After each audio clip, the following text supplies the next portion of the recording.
Ok, vamos lá.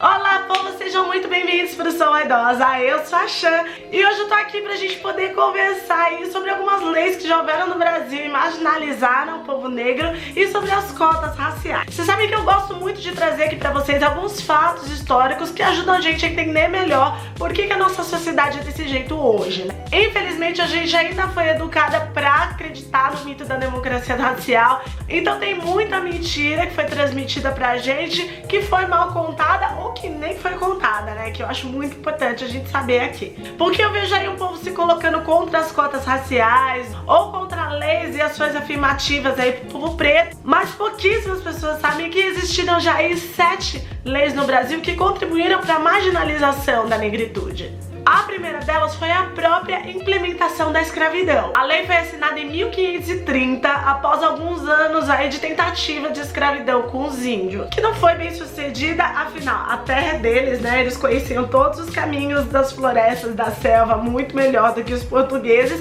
e simplesmente sumiam de lá. Fora que essa ideia de escravizar os índios encontrou muita resistência por parte da igreja, que estava aqui já trabalhando firme para a catequização desses índios. Eu não sei mais ou menos qual é a quantidade de índios hoje no território brasileiro, mas eu sei que é muito pouco e as causas deles são extremamente silenciadas. Eu gostaria muito de uma mulher indígena aqui para poder gravar comigo.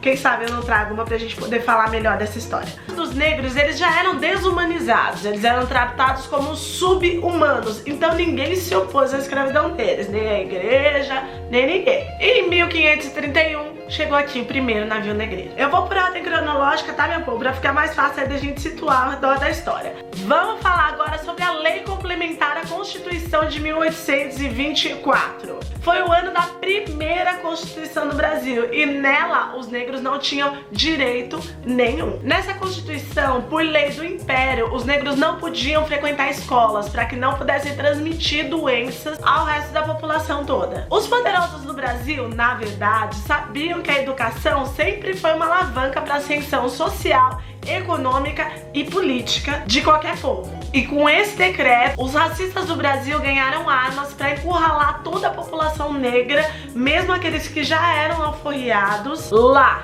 bem nos porões da sociedade, onde eles não deveriam sair. A terceira é a Lei de Terras de 1850, a lei número 601. Essa lei determinava que uma terra só poderia ser transferida para outra pessoa através da venda, sem doação, sem indenização, sem troca, sem nada, só venda. Aí nisso o preço das terras, é claro, aumentou muito e dificultou que pessoas pobres pudessem comprar. Dificultou também que mais tarde aí negros libertos pudessem ser indenizados de alguma forma, mesmo por aqueles fazendeiros que se propusessem a ir. Vamos falar da Guerra do Paraguai, que começou em 1864 e foi até 1870. Foi difundido que todos os negros que lutassem nessa guerra, que foi a mais sangrenta e maior da América do Sul, ao voltar eles iriam ganhar liberdade e terra. Os negros que foram lá se alistar ganharam o apelido de voluntários da pátria. De 60 a 70% do nosso exército era formado por negros. Rolava muito também de chegar a cartinha de convocação pro filho de um fazendeiro e esse fazendeiro mandar o filho dele viajar, assumir com ele de algum jeito e no lugar enviar 5 ou 6 negros. Morreu muito negro. E os que conseguiam voltar era meio uma loteria, gente. Às vezes recebiam a recompensa e outros ainda o fazendeiro ia lá na justiça pra falar não, eu quero meu escravo de volta e entrar com processo pelos direitos. Aí, em 1871, chegou a lei do ventre livre, que a gente aprende na escola que era a maior maravilha do mundo, né? Olha que beleza, as crianças que nascessem a partir daquela data seriam livres. Mas não era bem assim, né? Os donos das fazendas não queriam mais ter obrigação de alimentar aquelas crianças que estavam nascendo a partir de 1871, porque os rumores de uma abolição já estavam ficando muito fortes e as fugas cada vez mais frequentes. As crianças completavam 12 anos e já se mandavam para qualquer quilombo. Para começar, que na prática mesmo, essa lei separava as crianças das suas mães, dos seus pais, desestruturando completamente a família negra. E o governo teve que abrir uma casa só para acolher essas crianças, onde a cada 100 que chegavam com menos de um ano de vida, 80 morriam. E assim que eles completassem 8 anos, meu amor, eles tinham que voltar pra fazenda que eles tinham saído, e a carta de alforria só ia chegar quando eles tivessem 21 anos. Ok. Eu acabei de lembrar de um babado aqui que é fortíssimo, gente. Fica até o final do vídeo que eu vou contar pra vocês. Existia também a lei dos sexagenários de 1885, que libertava os escravos acima de 60 anos, sendo que quase nenhum chegava até essa idade. E o decreto 528 das imigrações europeias, que foi assinado aí em 1890. E a gente falou melhor dele no vídeo de teoria do embranquecimento, que eu vou deixar aqui em cima pra vocês, tá? E chegamos aqui em meados do ano 2000, onde foi assinada as primeiras leis de cotas aqui no Brasil. Eu vou falar aqui pra vocês que eu era uma dessas pessoas que me pronunciava veementemente contra as cotas raciais. Mas eu vou contar agora aqui pra vocês as 3 coisas que me fizeram mudar de ideia. A primeira coisa é um discurso que eu ainda vejo sendo reproduzido aí por algumas das pessoas negras, de não, a gente não tem menos capacidade do que nenhuma das pessoas brancas, então esse negócio de cota é subestimar a minha inteligência e a minha capacidade. Povo, a lei de cotas, ela não se trata de capacidade, ela se trata de oportunidade. A gente fala sempre aqui nesse canal, nós estamos num país racista e que muitas pessoas negras têm menos oportunidades de estudo e empregos bons por um simples motivo. Existe um sistema aí de opressão que privilegia um grupo racial em detrimento a todos os outros. Aliás, Viola Davis falou maravilhosamente num discurso que ela fez aí sobre oportunidades quando ela ganhou um prêmio. The only thing that separates women of color from anyone else is opportunity.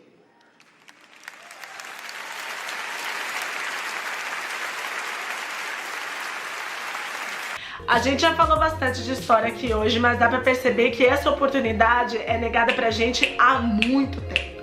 Aí vem aqueles programas de domingo lá, né, mostrando aquela família preta, pobre, favelada, que tem um filho que foi lá, estudou, se formou na faculdade, tem pós-graduação, não sei o quê. E aí todo mundo fica emocionado e fala, tá vendo, ele consegue, não precisa de cota, não precisa de nada.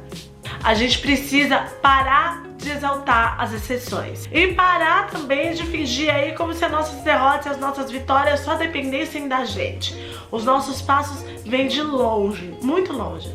Outro fato importantíssimo pra gente salientar sobre as cotas é a questão da reparação histórica.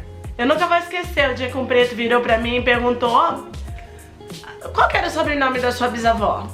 Em que fazenda seu bisavô foi escravo lá em Minas Gerais? E eu respondi não sei a todas essas perguntas. E as pessoas brancas não só podem contar de onde vieram, como podem usufruir ainda hoje de herança que os avós deixaram para os pais, deixaram para eles. A única certeza que nós temos sobre os nossos ancestrais é que eles morreram trabalhando e que não é um preto que está usufruindo hoje dessa herança. Quando a escravidão acabou, o Estado não concedeu políticas de oportunidades mínimas de sobrevivência. Aliás, os fazendeiros proprietários de escravos ainda queriam ser indenizados pelo prejuízo que sofreram no final da escravidão. Pode. Terceiro fato aí que me fez mudar de ideia foi a questão do colorismo. Quanto mais escuro você for, quanto mais próximo ao fenótipo negro você estiver, mais complicada a tua vida se torna aqui no Brasil. Vou falar, esse negócio de cota é lá para os Estados Unidos, onde o racismo é mais pesado. Aqui não. A forma que o racismo se manifesta aqui no Brasil é uma das mais complexas do mundo. E nos últimos anos aí, graças a Deus, as discussões raciais têm crescido bastante. E fazendo aí muita gente parar de tapar o sol com a peneira, e fazendo os pretinhos também enxergarem que o nosso racismo aqui de velado não tem nada. Antes que tenha gente que venha falar aí nos comentários sobre cotas sociais e todo esse lance, cotas sociais existem, gente. Se você tem algum amigo branco, pobre, fica tranquila que a cotinha dele tá separada lá. E esse pessoal das cotas que é formado, que sai aí da faculdade, eles têm que vir com tudo mesmo, sabe? Pra gente botar um pouco de lenha nessa fogueira aí da igualdade. E fazer virar aí uma classe média, classe alta, negra de peso aqui no Brasil. Você pode continuar assistindo aqui mais vídeos sobre questões raciais, feminismo negro. A gente fala também sobre beleza, cabelo, maquiagem, maternidade. E tem um pouco da minha família aqui também pra vocês verem aí como é que a gente se vira. Não esquece de se inscrever no canal, deixar o teu curtir pra mim e um beijo pra todo mundo, gente. Tchau, até a próxima. Deixa eu contar uma curiosidade aqui pra vocês, rapidinho, gente. Sabe a Marina Rui Barbosa, aquela bonitinha? Então, ela é tataraneta de Rui Barbosa de Oliveira, que na época da abolição ocupava o cargo de ministro da Fazenda. Esse cidadão mandou queimar todos os registros de escravos, fazendo uma enorme fogueira lá no Rio de Janeiro. Há controvérsias do porquê ele fez isso, se para proteger os senhores de escravos dos negros e abolicionistas que poderiam exigir uma indenização pelos anos de trabalho forçado aí, ou para que esses senhores não exigissem indenização do governo pela perda de seus escravos.